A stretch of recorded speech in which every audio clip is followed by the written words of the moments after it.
안녕하세요. 일반화학 챕터 2 두 번째 수업을 시작하도록 하겠습니다. 본격적인 수업을 시작하기에 앞서서 우리 지난 시간에 배운 것을 간단하게 짚고 넘어가 보도록 하겠습니다.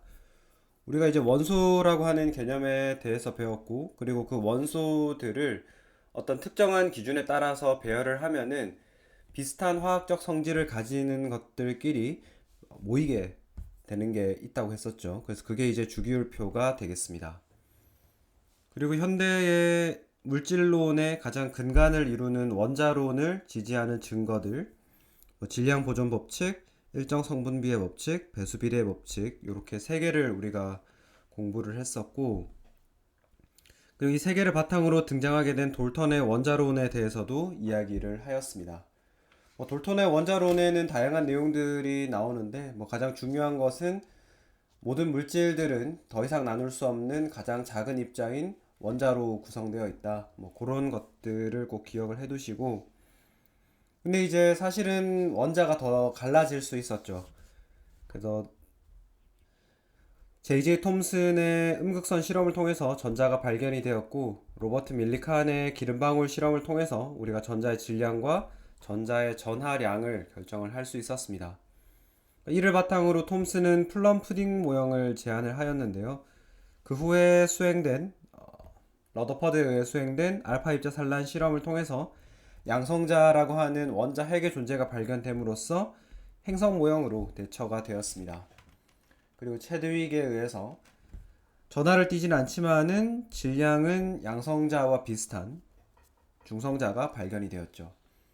이렇게 해서 우리가 화학에서 이야기하는 수준의 아원자 입자, 서브 아토믹 파티클은 전부 발견이 되었습니다.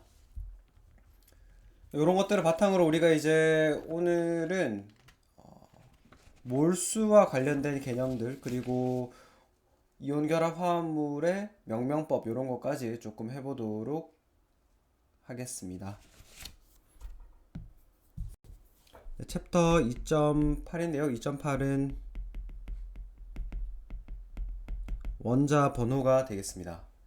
이제 원자 번호라고 하는 것은 우리가 기호로 Z로 표현을 하게 되는데요.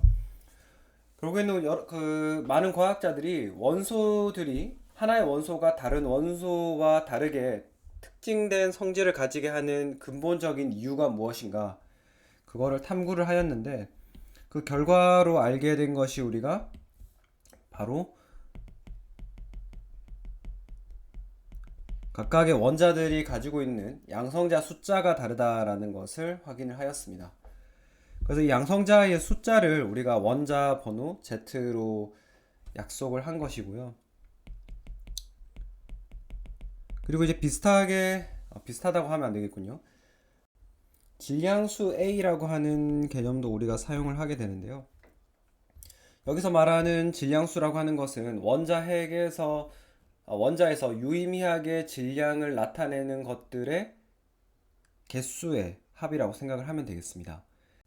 원자에서 유의미하게 질량을 차지하는 것은 양성자와 중성자죠. 그래서 질량수라고 하는 것은 양성자의 개수 Z 더하기 중성자의 개수 N이 되겠습니다. 그래서 N은 중성자의 수가 되겠습니다. 하나 예를 들어 보면은 수소 같은 경우에는 원자 번호 1번 양성자 1개고 중성자는 없는 입자이기 때문에 질량수가 1이 되겠고, 헬륨 같은 경우에는 원자 번호 2번 양성자 2개에 중성자 2개이기 때문에 질량수가 4가 되겠습니다. 네, 질량수 개념은, 그리고 이제 동위원소라고 하는 개념도 우리가 알아볼 텐데요. 이제 질량수를 알았기 때문에 동위원소라고 하는 것은 원자 번호 Z는 같아요. 같기 때문에 같은 원소이지만 질량수 A가 다른 원자를 의미를 하게 되겠습니다. 그래서 이 양성자의 개수가 같기 때문에 양성자의 개수가 결정하는 화학적 성질은 유사합니다만 질량수가 다르기 때문에 이 질량이 다름으로써 파생되는 물리적 성질은 상당히 다른 것들을 우리가 이야기를 하게 되겠습니다. 그래서 예를 들어서 우리가 수소 원소의 동위 원소 3개를 한번 살펴보도록 하겠습니다. 그래서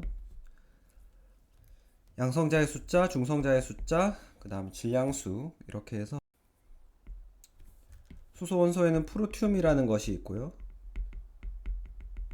그 다음에 중수소가 있고 삼중수소가 있는데요. 3개 모두 다 수소 원소에 속하기 때문에 양성자의 개수는 1개이지만 중성자의 개수가 0, 1, 2개라서 질량수는 1, 2, 3으로 각각 다른 값을 가지게 되겠습니다. 그러면 이 동위 원소들을 어떻게 우리가 표기를 하게 되는지 같이 한번 알아보도록 할게요. 우리가 어떤 원소를 표현할 때는 원소 기호를 쓴다라고 이야기를 했는데, 근데 이제 지금 프로튬, 중수소, 삼중수소의 경우에는 물리적 성질이 다르기 때문에 우리가 구별해서 표현을 하고 싶겠죠. 그래서 원소 기호 X에다가 양성자의 개수 G를 아래 첨자로 왼쪽에 써주고 질량수 A를 위첨자로 왼쪽 위에 써주게 되겠습니다. 그래서 X가 원소 기호, Z가 원자 번호, 양성자 숫자라고 해도 되죠. A는 질량수, 이렇게 되겠습니다. 그러면은 프로튬을 우리가 한번 표기를 해보면은 수소 원소니까 H고 양성자수 하나, 질량수 하나. 중수소의 경우에는 H12, 삼중수소의 경우에는 H13으로 이렇게 표현을 해주게 되겠습니다. 이렇게 해서 이제 2.8절의 원자 번호 개념을 마무리를 하고 2.9절로 넘어가 보도록 하겠습니다. 2.9절은 원자량과 몰 개념인데요. 이 원자라고 하는 것이 우리가 눈에 보이지 않는 굉장히 작은 입자잖아요. 그러면은 여러분들이 마시는 컵 안에 들어있는 그 물에 담겨있는 물 분자의 개수는 사실 어마어마하게 많은 큰 숫자가 들어있을 겁니다. 그래서 우리가 이런 것들을 이야기하기 위해서는 보다 큰 숫자를 묶음으로 나타내는 단위가 필요하게 되죠. 이제 그게 몰이라는 것이 되는데요. 본격적으로 몰 개념을 이야기하기에 앞서서 우리가 원자의 질량을 나타내는 단위, 아주 작은 질량을 나타내는 단위를 한번 이야기해 보도록 하겠습니다. 통합 원자 질량 단위 U라고 하는 것이 있습니다. 통합 원자 질량 단위라고 하는 것은 우리가 1U라고 하는 것을 탄소 12에 원자 1개 질량을 12로 나눈 값으로 약속을 하고 있습니다. 그래서 이 값이 g으로 변환을 해보면은 1.660 곱하기 10의 마이너스 24승 g이 되는데요. 그럼 결국에는 이런 관계식을 보았을 때 여러분들이 유추할 수 있는 것은 탄소 12의 원자 1개의 질량은 얼마라는 이야기인가요? U 단위로 표현하면은 바로 이게 대략 12U가 된다라는 이야기죠. 근데 그러면은 우리는 탄소 12의 질량수 A가 12잖아요. 근데 이 12라고 하는 것은 양성자의 개수 더하기 중성자의 개수 맞나요? 양성자의 숫자 더하기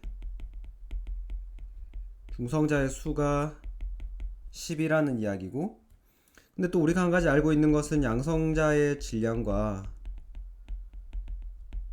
중성자의 질량이 대략 거의 같다라고 이야기할 수 있다 그랬죠. 그러니까 그 말은 결국에는 양성자의 질량과 중성자의 질량이 대략 1U에 해당한다라는 것을 이 관계식으로부터 유출을 할 수가 있겠습니다. 그래서 대략 원자 질량이라고 하는 것은 전자의 기여가 거의 없다라고 가정할 수 있기 때문에 거의 양성자의 개수랑 중성자의 개수를 합한 것과 거의 같다라고 이야기를 할 수 있는 것이죠. 원자 질량을 우리가 U 단위, 통합 원자 질량 단위로 표현을 하였을 때에는 질량수의 값과 거의 같다라는 것입니다. 그러면은 나머지 원소들의 질량은 어떻게 결정이 되느냐? 나머지 원소들의 질량은 이 탄소 12C를 기준으로 해가지고 이것과의 상대적인 무게로 결정이 되는 것입니다.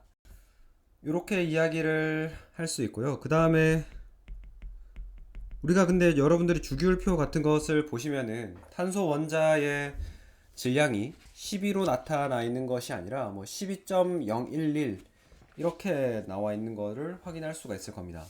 왜 그런지 한번 알아보도록 할게요. 그래서 이 원자량이라고 하는 것은 사실 자연상에는 탄소 원자 12만 존재하는 것이 아니라 여러 형태의 동위 원소가 존재하고 있습니다. 그래서 우리는 이 동위 원소의 존재비를 고려한 가중 평균 값을 원자량이라고 이야기를 하게 되는 겁니다. 예를 들어서 원자 질량을 각각 동위 원소의 원자 질량을 mi라고 해볼게요. 그리고 i번째 동위 원소의 질량을 m이라고 하는 거죠. 그래서 그것이 존재하는 비율을 xi라고 이렇게 이야기를 할 때, 그러면 우리가 말하는 원자량 m이라고 하는 것은 mi 곱하기 xi를 모두 다 더해준 것이 되겠습니다. 갑자기 이렇게 수학적 표현을 하니까 여러분들 조금 당황하실 수도 있을 것 같은데 뭐 별게 아니고요. 탄소를 가지고 한번 이야기를 해보도록 할게요. 조금 올려서 해야겠군요. 네, 조금 올리도록 하겠습니다. 탄소의 경우에는 12C랑 13C 두 종류가 있는데요. 사실 뭐 14C도 있는데 기억하는 바가 거의 없다라고 이야기할 수 있습니다.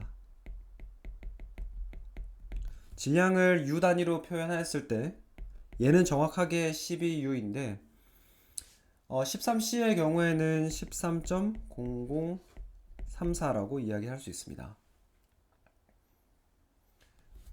그래서 이제 존재비를 이야기를 해보면은 98.89% 비율로 이야기할게요. 1.11% 이렇게 되거든요.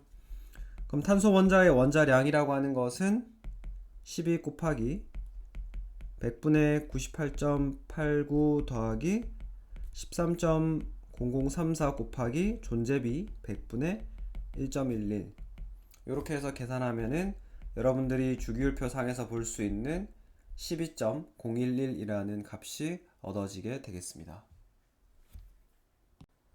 그러면 넘어가서 이 원자량이라고 하는 개념을 이용을 해가지고 우리가 원자 수와 질량 사이를 왔다 갔다 할 수 있다는 것 한번 확인해 보도록 하겠습니다.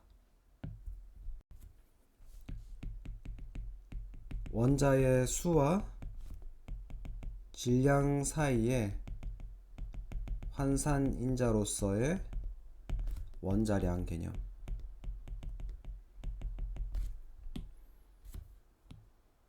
아이고, 조금 가운데 쳐야겠군요. 이렇게 하는데 그럼 예를 들어서 바로 이야기를 해볼게요. 대략 15mg 안의 탄소에는 탄소 원자가 얼마나 들어있느냐 이거를 여러분들이 알고 싶다라고 이야기를 한번 해보도록 하겠습니다. 그럼 탄소의 원자량이라고 하는 것이 지금 12.011U라고 말씀드렸죠. 탄소 원자 한 개가 12.011U에 해당하는 평균 질량을 가진다라는 것입니다. 근데 우리는 지금 그람 단위를 이야기하고 있으니까 그람 단위랑 U 단위를 연결할 수 있는 환산인자 1U는 1.660 곱하기 10의 마이너스 24승 요 단위를 이야기를 하면 되겠네요. 그래서 우리는 미리그램을 유 단위로 바꾸고 그 다음에 그것을 개수라고 해야 되나요? 계속 헷갈리네. 근데 이거 이렇게 바꾸면 되겠습니다. 그래서 15mg을 그램 단위로 바꿔주면 15mg 곱하기 1000mg이 1g에 해당하죠. 그러니까 이게 대략 1.5 곱하기 10의 마이너스 2승 g이 되겠고, 그 다음에 그램 단위를 유 단위로 바꾸는 환산인자는 여기에서 구할 수 있죠. 환산인자는 1.660 곱하기 10의 마이너스 24승 g이 1유에 해당한다. 그래서 이 환산인자를 곱해주면 1.660 곱하기 1유 하면은 이게 대략 0.903 곱하기 10의 22승 유가 되겠고요. 근데 우리가 알고 있는 것은 탄소 원자 한 개가 12.011U에 해당하는 평균 질량을 가진다라고 했으니까 0.903 곱하기 10의 22승 U 곱하기 12.011U 곱하기 탄소 원자 한 개, 이런 환산인자를 쓰면은 대략 탄소 원자가 7.5 곱하기 10의 20승계가 들어있구나 라는 것을 계산을 할 수가 있겠습니다. 다음 페이지로 넘어가서 몰 개념을 이야기해 보도록 하겠습니다. 몰이라고 하는 것은 영어 표현 MOLE가 되겠고요. 이것은 양을 나타내는 SI의 기본 단위가 되겠습니다. 사실 양이라고 했을 때 여기선 특정하게 개수를 의미를 하는 건데요. 1몰이라고 하는 것은 1몰, 그러니까 단위로 읽을 단위를 자체를 나타낼 때는 MOLE를 사용하는데, 우리가 숫자에 붙여서 실제 단위로 표현할 때는 MOL이라고 표현을 하게 되겠습니다. 그래서 1몰이라고 하는 것이 몇 개의 개수를 가지고 있냐 하면은 6.022 곱하기 10의 23승계에 해당하는 개수를 의미를 하는데요. 이게 임의로 나온 숫자가 아니고요. 이거는 탄소 12g 안에 들어있는 탄소 원자의 개수를 우리가 약속을 1몰이라고 약속을 한 것입니다. 그리고 이 6.022 곱하기 10의 23승이라고 하는 숫자는 우리가 아보가드로의 업적을 기려서 아보가드로 수라고 부르고 기호로는 NA라고 표현을 하게 되겠습니다.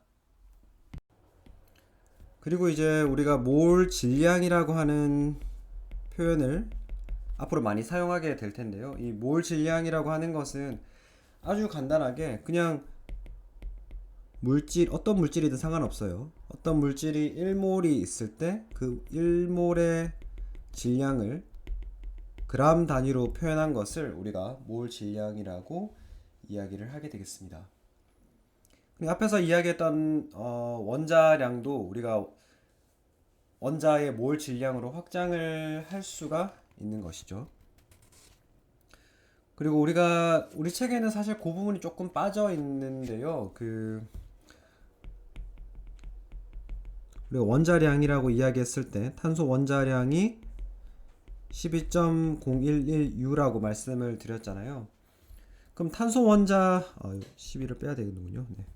탄소 원자 1몰의 질량은 12.011 g이 되거든요. 그래서 우리가 원자 한 개의 질량을 U 단위로 나타낸 것을 거기서 숫자만 가져오고 그램 단위로 바꿔주면은 그것이 그 물질 1몰에 해당하는 질량으로 바뀐다라는 것, 이것을 기억하시면 되겠습니다. 이거는 사실 당연한 거라서요. 그 1U의 질량이 1.660 곱하기 10의 마이너스 24승 g이고 1몰이 아보가드로 개수다라는 것을 생각을 해보면은 당연히 이렇게 될 수밖에 없습니다. 이 두 개 곱하면은 1이 나오거든요.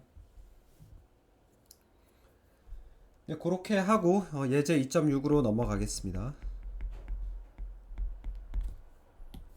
네, 예제 2.6은 10.53g의 규소가 있을 때 이 규소의 몰수는 얼마인지 그리고 규소 원자가 몇 개나 있는지 계산해 보라는 문제입니다. 그래서 규소의 원자량은 28.0855가 되겠습니다. 그럼 같이 한번 풀어보도록 할게요. 그래서 그러면은 규소의 원자량이 28.0855라고 하는 것은 1몰의 규소가 있게 되면은 1몰의 규소는 28.0855g의 질량을 차지하게 되겠습니다.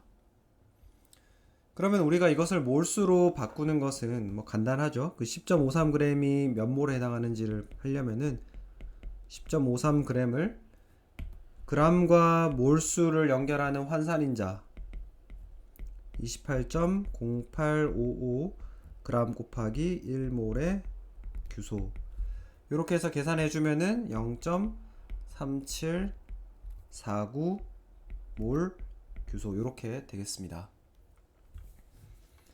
이번에는 몰수를 개수로 바꿔 볼게요. 그러면 어떤 환산인자를 사용할 수 있냐 하면은 1몰이라고 하는 것은 6.022 곱하기 10의 23승계로 표현을 할 수 있으니까 0.3749 몰 곱하기 1몰에 2 곱하기 10의 23승계를 해주면은 2.258 곱하기 10의 23승계가 되겠습니다. 그래서 뭐 이런 식을 통해서 우리가 질량과 몰수와 원자수 단위를 자유롭게 전환을 할 수가 있겠습니다. 다음 내용으로 넘어가도록 하겠습니다. 2.10절은 이제 우리가 그러면 실제로 실험을 통해서 원자량을 어떻게 측정할 것인가 라는 것을 아주 간단하게 설명을 해 놓았습니다. 그러니까 여러분들이 사실은 이 질량 분석기에 대한 디테일한 내용을 공부하기에는 조금 아직까지 우리가 배워야 할 내용들이 더 많기 때문에 우리는 그냥 그 원리, 작동 원리에 대해서만 이야기하고 넘어가도록 하겠습니다. 그래서 이 질량 분석기에서는 원자를 이온으로 이온화를 시킵니다. 그래서 대부분 전자 한 개를 뺏어 가지고 1 플러스 이온이 되도록 하는데요. 얘를 이제 강한 자기장 하에 회전을 시켜 가지고 이 전하를 띤 입자는 자기장의 영향을 받게 되거든요. 근데 이제 그 휘게 되는 그 곡선을 따라 휘게 되는데 이 휘게 되는 정류가 질량이 큰 것보다 질량이 작은 것이 많이 휘게 되거든요. 그러니까 질량 대 전하 비에 따라서 굴절되는 정도가 다르게 됩니다. 그래서 가벼운 게 많이 휘고 무거운 것은 적게 휘게 되는데요. 붕소를 예를 가지고 실험 결과를 한번 살펴보면은 질량 대 전하 비를 기록을 하는 게 10, 11 이렇게 나오게 되는데요. 어차피 죄송합니다. 전하량이라고 하는 것이 플러스 1이기 때문에 이 값이 곧 질량 값이라고 생각해도 무방합니다. 그러면 뭐 10의 질량을 가진 것이 이만큼, 11의 질량을 가진 것이 이만큼 관찰이 되게 되는 겁니다. 그래서 테이블에 적어 보면은 대략 10.0129 그 다음에 11.0093 이렇게 되는데요. 거기에서 이제 세기가 이 피크가 얼마나 많이 나타나느냐 24.80 100 뭐 이렇게 되겠습니다. 그래서 이제 이거를 가지고 동위원소의 질량을 계산하는 평균 원자량을 계산하는 것이 예제 2.7인데요. 그래서 이 데이터를 바탕으로 동위원소의 질량을 계산하라라는 문제인데요.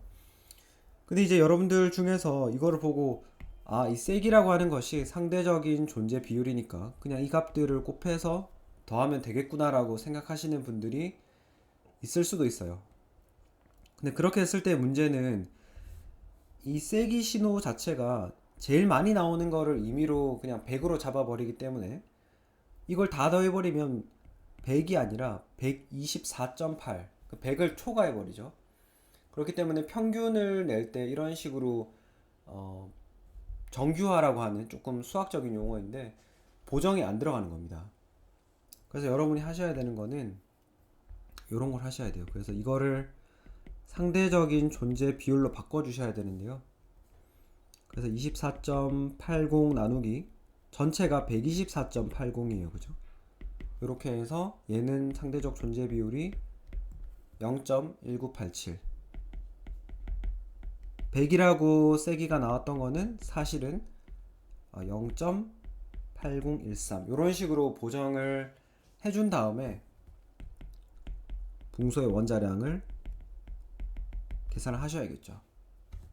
10.0129 곱하기 0.1987 더하기 11.0093 곱하기 0.8013 이렇게 해가지고 최종값이 10.81이다 라고 얻으셔야겠습니다. 이렇게 해서 이제 원자의 질량과 관련된 이야기는 여기까지 하도록 하고요. 다음 절에서부터는 화합물의 성질, 그 다음에 이온 결합, 명명법 이런 것을 쭉 해보도록 하겠습니다.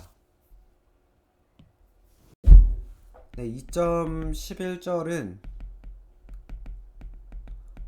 혼합물과 화합물입니다. 그래서 우리는 화학 결합의 첫 번째 종류인 공유 결합부터 잠깐 이야기를 해보려고 하는데요.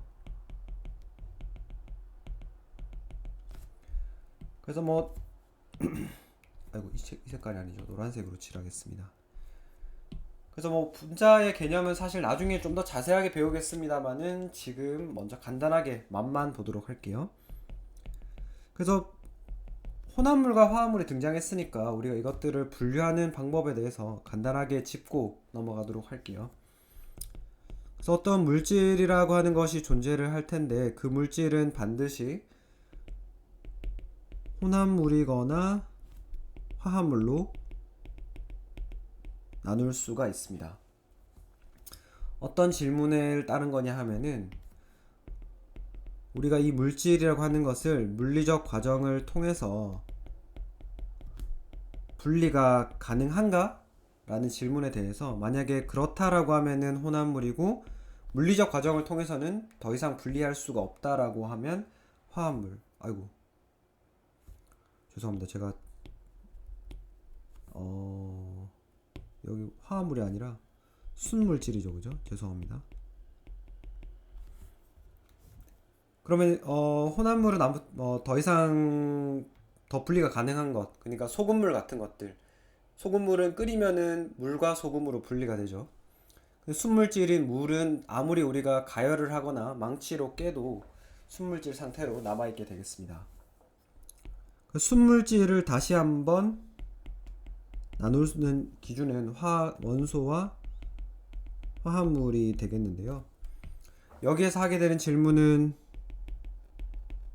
화학적인 과정을 통해서 분리가 가능한가 라는 질문에 만약에 불가능하다, 더 이상 나눌 수 없다면 원소가 되겠고 나눌 수 있다라고 하면 화합물이 되겠습니다.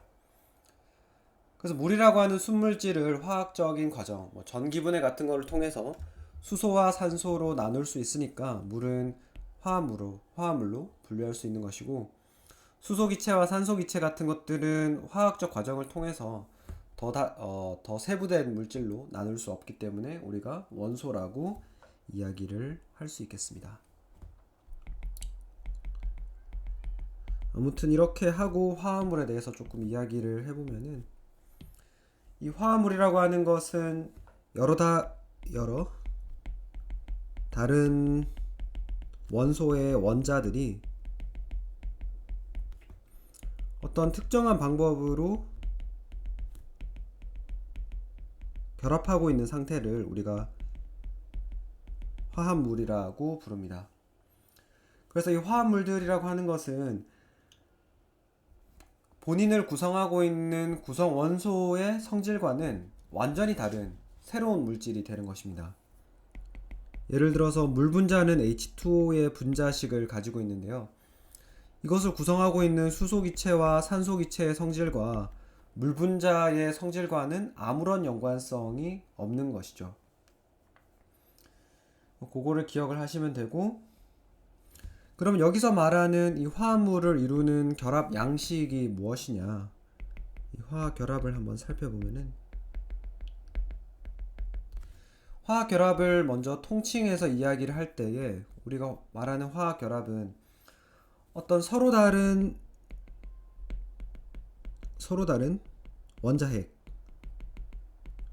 양성자들이죠. 이 양성자 원자핵을 연결시키는 것들을 우리가 전부 다 통칭해서 화학 결합이라고 부릅니다. 그럼 원자핵을 서로 다른 원자핵을 붙들어 두는 역할을 하는 것은 바로 전자가 되겠는데요. 그래서 화학 결합에는 크게 종류가 공유 결합이라고 부르는 것과 이온 결합이라고 부르는 것 두 종류가 있겠습니다. 그래서 공유 결합의 개념은 사실은 조금 더 복잡하기 때문에 나중에 우리가 자세하게 이야기를 하고, 지금은 그냥 조금 너무 대충 설명하는 느낌이 없잖아 있긴 한데, 그냥 말 그대로 두 원자 사이에 전자를 공유하여 가지고 생기는 결합이다. 뭐 이 정도로만 이야기를 해두도록 할게요. 그리고 우리가 흔히 말하는 분자라고 하는 것들의 개념은 두 개 이상의 원자가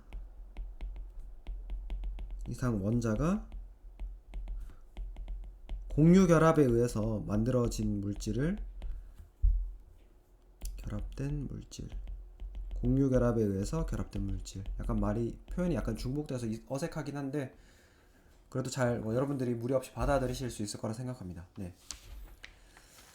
요렇게 하고 우리는 하여튼 분자는 요런 식으로 만들어진다. 요것만 이야기를 하고 이번 절에서는 이온 결합 물질에 대해서 조금 더 자세하게 짚어보도록 하겠습니다.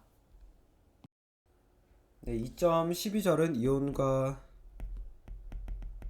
이온 결합이 되겠습니다. 이온도 사실 나중에 가면 조금 더 자세하게 배우는데요. 지금은 이온 결합이 어떤 것이다, 그 정도만 한번 알아보도록 할게요. 그럼 먼저 이온이라고 하는 것은 원자가 전자를 잃거나 얻어 가지고 생기게 된 전하를 띤 입자를 의미를 하게 됩니다. 전자를 잃은 경우에는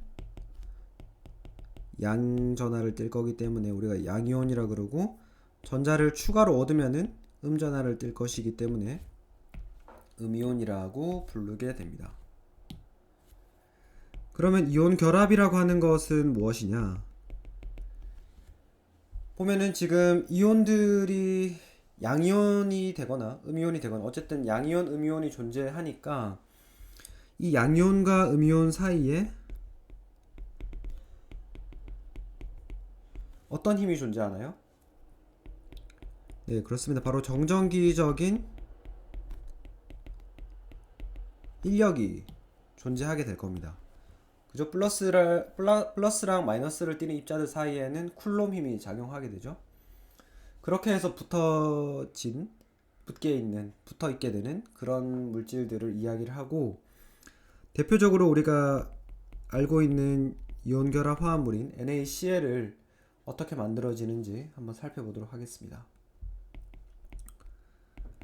그래서 소듐 원자가 전자를 하나 잃어버리고 Na+가 될 거고,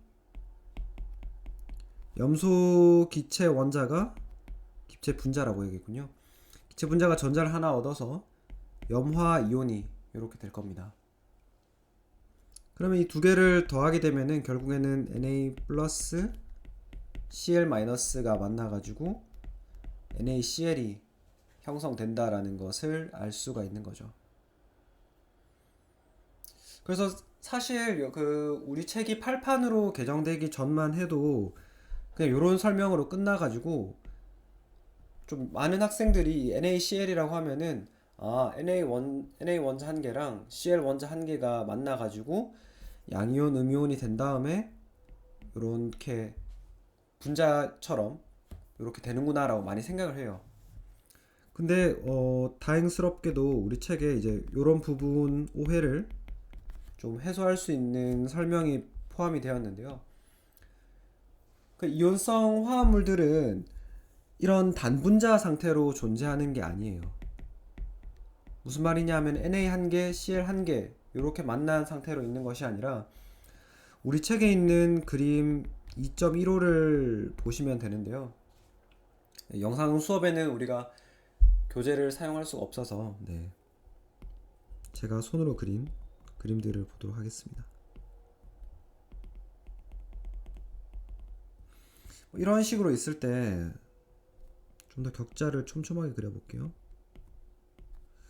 조금 엉망이지만 여러분들이 잘 알아보실 수 있을 거라고 생각합니다. 그래서 Na 원자가 이렇게 듬성듬성 이렇게 바뀌어 있고 보이는 부분만 그려볼게요. 그 다음에 Cl 음이온이 이런 식으로 박혀 있는 겁니다. 3차원 그 박스처럼 이렇게 3차원 박스에 NA랑 CL이 교대로 등장하면서 박혀 있는 형태로 존재하게 됩니다. 그래서 이런 이온 화합물들은 이온성 고체 형태로 존재한다라는 것 꼭 기억을 해 두시고요. 그러면은 이온 결합 화학식을 한번 써보도록 하겠습니다. 이온 결합 화학식. 그러면은 양이온과 음이온이 만나서 이온 결합 화합물을 만든다라고 했는데 이온 결합 화학식, 이런 이온 결합성 고체는 보면은 각각의 구성 원소는 전기적으로 양이온, 음이온일지 모르지만 전체로 봤을 때는 전기적으로 중성이에요. 그 말은 양이온을 띤 입자의 전하량을 전부 더한 것과 음이온을 띤 입자의 음전하를 띤 입자, 음이온의 전하를 모두 더한 것이 같다라는 이야기입니다. 그래서 Na 플러스랑 Br 마이너스가 만나서 이온 결합성 화합물을 만든다라고 하면은 양이온 플러스 하나, 음이온 마이너스 하나니까 한 개씩 만나면 되겠죠. 그래서 NaBr이라는 이온성 고체를 형성하게 될 거고요. Na 플러스랑 SO4E- 황산 이온이 만나게 되면은 양이온은 지금 한 개가 1 플러스인데 음이온은 한 개당 2-를 나타내니까 양이온 두 개랑 음이온 하나가 만나야지 전기적으로 중성을 이루겠죠. 그래서 Na2SO4가 되겠습니다. 그 이온이 몇 개 존재하는지는 이렇게 아래 첨자로 표현을 해주면 되겠고요. Na 플러스랑 PO4 3-가 이온성 화합물을 만든다라고 하면 1 플러스랑 3 마이너스니까 이번에는 양이온이 3개가 존재를 해야겠네요. Na3 PO4가 되겠습니다. 그러면 우리 책에는 이런 예제가 없기는 합니다만 CA2 플러스랑 PO4 3-가 만나서 이온성 화합물을 만든다라고 하면은 몇 개씩 존재해야 될까요? 2 플러스랑 3-니까 결국 2와 3의 최소 공배수를 찾는 거예요. 그죠? 그러니까 최소 공배수가 6이니까 칼슘 원자 3개, 인산 이온 2개. 그래서 6 플러스 6-가 되도록 해주면 되겠습니다. 그래서 CA2 PO4 전체 덩어리가 2개 있어야 되니까 이렇게 괄호 치고 2 이렇게 표현을 해주면 되겠습니다.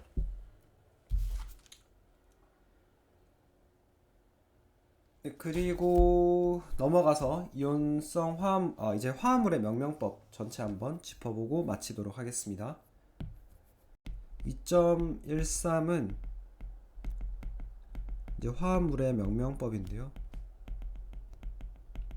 사실 우리가 이야기를 하면서 항상 분자식으로만 이야기를 할 수는 없어요. 뭐 지금 같은 경우에는 분자식이 짧으니까 뭐 NaCl, 뭐 CaCl2 이런 식으로 H2O 이야기가 가능한데, 분자식이 굉장히 긴 분자들도 있기 때문에 우리는 이름을 지을 줄 알아야 됩니다.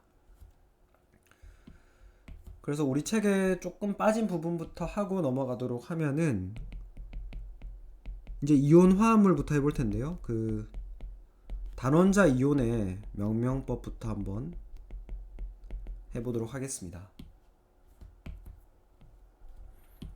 원자 하나가 이온이 되는 뭐 Na+, Cl- 같은 거예요. 그래서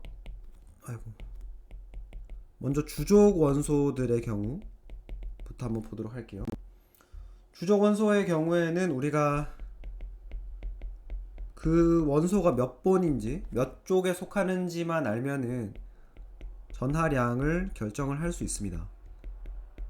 예를 들면 뭐 알칼리 금속은 전부 1+, 알칼리 토금속은 전부 2-, 칼코젠족은 2-, 할로젠은 1-, 뭐 이런 식으로 전부 결정되어 있기 때문에 그냥 단순하게 양이온의 경우에는 원소 이름에다가 무슨 이온이라고 붙여주기만 하면 돼요. 음이온은 조금 다른데요. 음이온은 원소의 어간, 그러니까 뭐 원소 이름에 소자를 떼면 돼요. 염소의 어간은 염, 뭐 탄소의 어간은 탄, 산소의 어간은 산, 이런 식이 됩니다. 그래서 어간에다가 화이온 이렇게 붙이면 돼요. 그래서 한번 해볼까요? 그 K+, K의 이름이 포타슘이죠. 그리고 양이온이기 때문에 그냥 포타슘 이온. Ca2+, 원소 이름 칼슘이죠. 칼슘 이온. 이런 식으로 이름을 붙이면 됩니다. Cl- 같은 경우에는 염소죠. 음이온이기 때문에 원소의 어간, 염을 가져온 다음에 염화이온. 산소 2-, 산소니까 어간은 산이고 산화이온, 뭐 이런 식으로 붙여주면 되고. 근데 이제 플로린 같은 경우에는 외래어 표현을 그대로 쓰고 있죠, 우리가.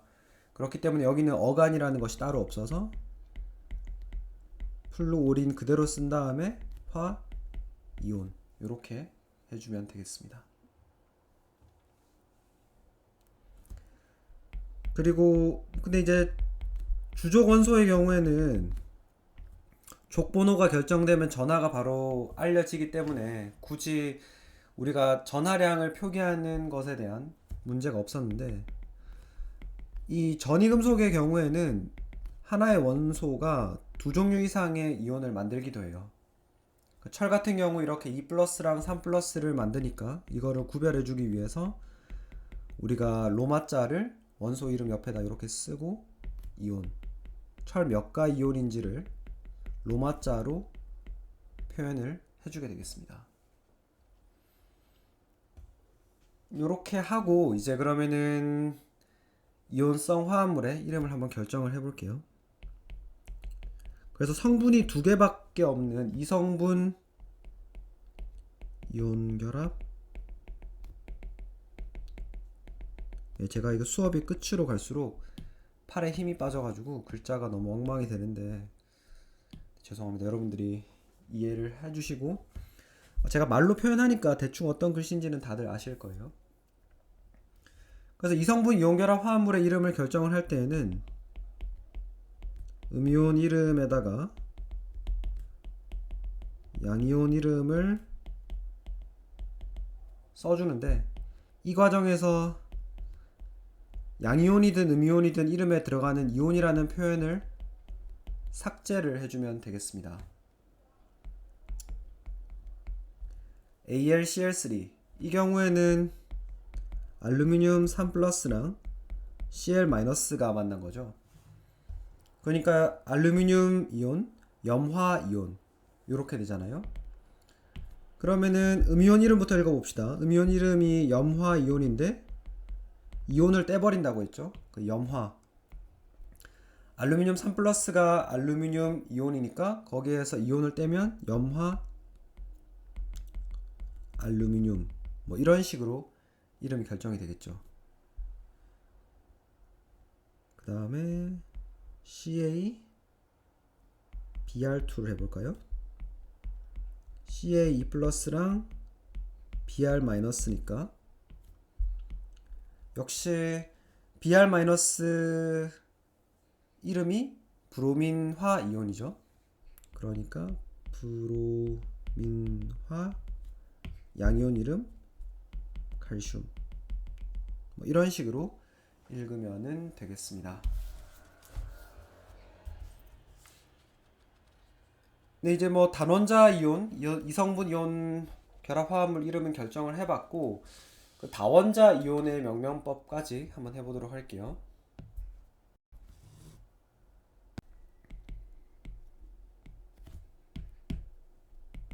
다원자 이온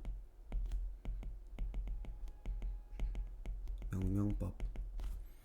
사실 이름을 결정하는 다원자 이온의 경우에는 이름을 짓는 어떤 체계적인 방법보다 우리가 관용적으로 사용하는 표현들이 더 많아서 사실 암기를 하셔야 돼요.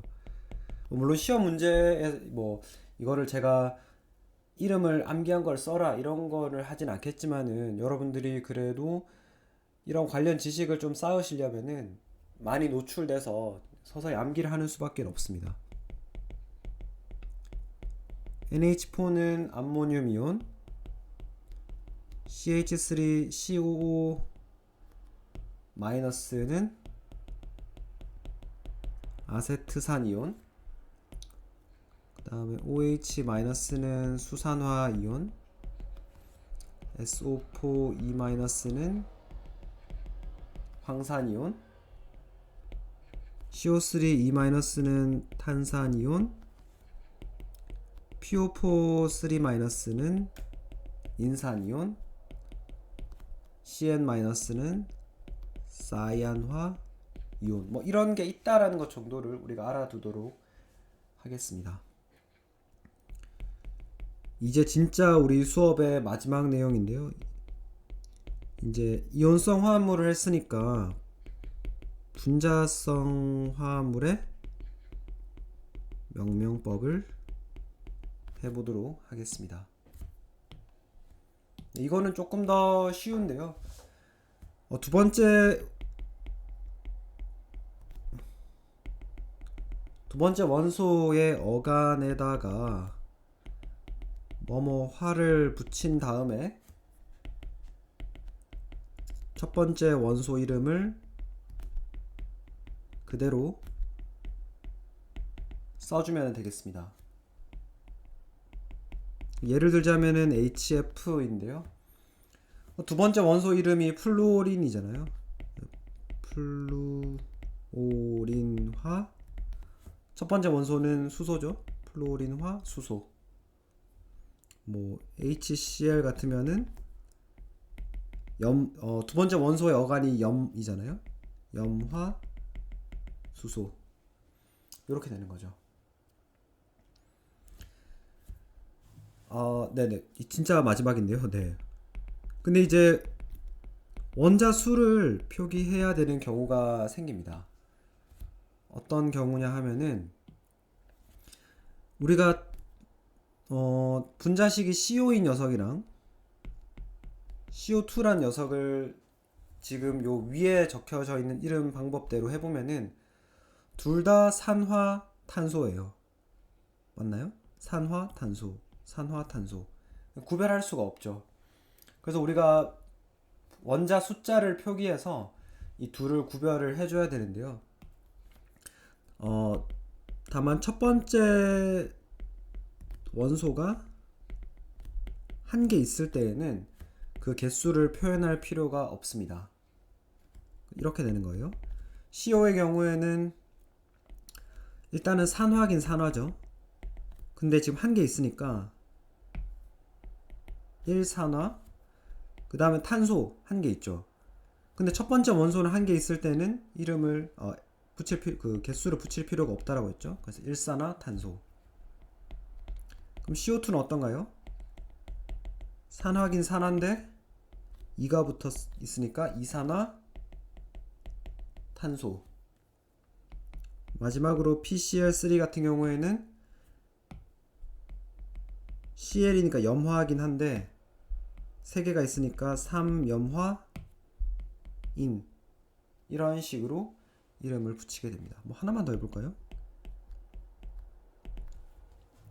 이런 경우에는 지금 산화 이온이 산화가 5개 있죠. 5산화.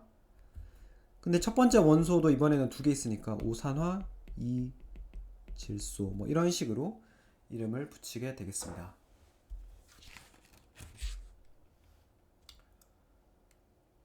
네, 이렇게 하고 숙제를 2단원 숙제를 내드릴게요. 우리 책에 있는 보충 문제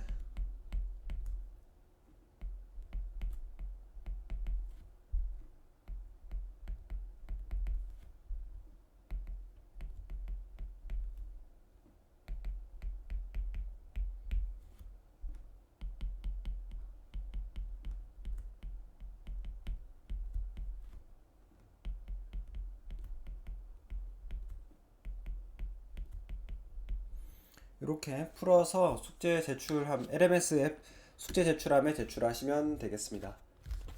네, 다들 수고 많으셨습니다. 네, 감사합니다.